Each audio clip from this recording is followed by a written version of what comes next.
एक पहाड़ी के नीचे रामगढ़ नाम का एक गांव था। गांव के सारे जानवर हरी घास खाने के लिए सुबह उसी पहाड़ी के ऊपर बसे जंगल में जाते और शाम होते होते घर वापस आ जाते थे। हर दिन की तरह लक्ष्मी नाम की एक गाय अन्य गांव के साथ उसी पहाड़ी के जंगल में घास खाने के लिए गई थी। वह हरी घास खाने में इतनी ज्यादा प्रसन्न थी कि वह कब एक शेर की गुफा के पास पहुंच गई उसे पता भी नहीं चला। शेर अपनी गुफा में सो रहा था और वह पिछले 2 दिनों से भूखा भी था। जैसे ही लक्ष्मी शेर की गुफा के पास पहुंची, गाय की खुशबू से शेर की नींद खुल गई। वह शेर धीरे धीरे गुफा से बाहर आया और गुफा के बाहर गाय देखकर खुश हो गया। शेर के मन ही मन में सोचने लगा, आज उसकी 2 दिनों की भूख मिट जाएगी।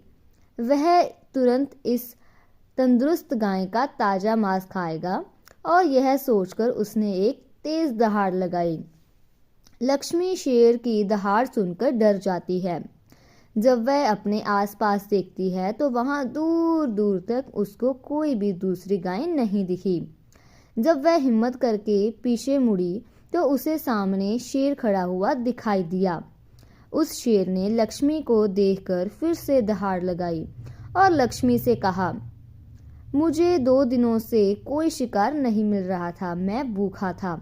शायद इसलिए भगवान ने मेरा पेट भरने के लिए तुझे मेरे यहाँ पर भेजा है। आज मैं तुम्हें खाकर अपनी सारी भूख मिटा लूंगा।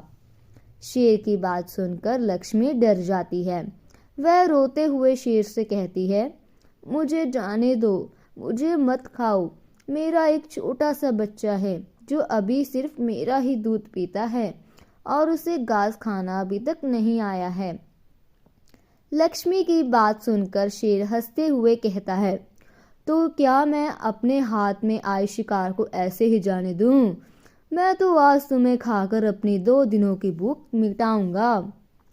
शेर के ऐसा कहने पर लक्ष्मी उसने सामने रोने लगी और विनती करते हुए कहती है कि आज मुझे जाने दो, मैं आज अपने बछड़े को आखिरी बार दूध पिला दूंगी और उससे बहुत सारा प्यार करके कल सुबह होते ही तुम्हारे पास आ जाऊंगी। फिर तुम मुझे खा लेना और अपना पेट भर लेना।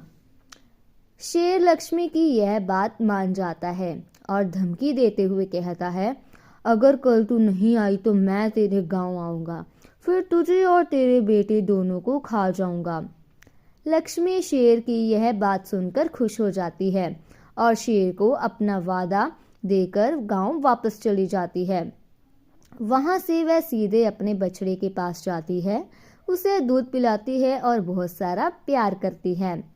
फिर बछड़े को शेर के साथ हुई सारी घटना बताती है और कहती है कि उसे अब अपना खुद ही ख्याल रखना होगा। वह कल सुबह ही अपना वचन पूरा करने के लिए शेर के पास चली जाएगी। अपनी माँ की बातें सुनकर बछड़ा रोने लगता है। दूसरे दिन सुबह होते ही लक्ष्मी जंगल की तरफ निकल जाती है और शेर की गुफा के सामने पहुंचकर शेर से कहती है, अपने वचन के अनुसार मैं तुम्हारे पास आ गई हूँ, अब तुम मुझे खा सकते हो। गाय की आवाज सुनकर शेर अपनी गुफा से बाहर निकलकर आता है और भगवान के अवतार में प्रकट होते हैं। वह लक्ष्मी से कहते हैं, मैं तो बस तुम्हारी परीक्षा ले रहा था कि तुम अपने वचन की पक्की हो या नहीं। मैं इससे बहुत प्रसन्न हुआ। तुम अब अपने घर और बछड़े के पास वापस जा सकती हो। इसके बाद वे उस गांव को गौ माता होने का वरदान भी देते हैं और उसी दिन के बाद से सभी गांव को गौ माता कहना शुरू कर देते हैं। तो दोस्तों, इस कहानी से हमें यह सीख मिलती है कि हमें जान की बाजी लगाते हुए भी अपने दिए हुए वचन को पूरा करना चाहिए। यही हमारे दृढ़ व्यक्तित्व को दर्शाता है। ऐसी और मज़ेदार कहानियाँ सुनने के लिए हमारे इस चैनल को लाइक एंड सब्सक्राइब करें। Thank you.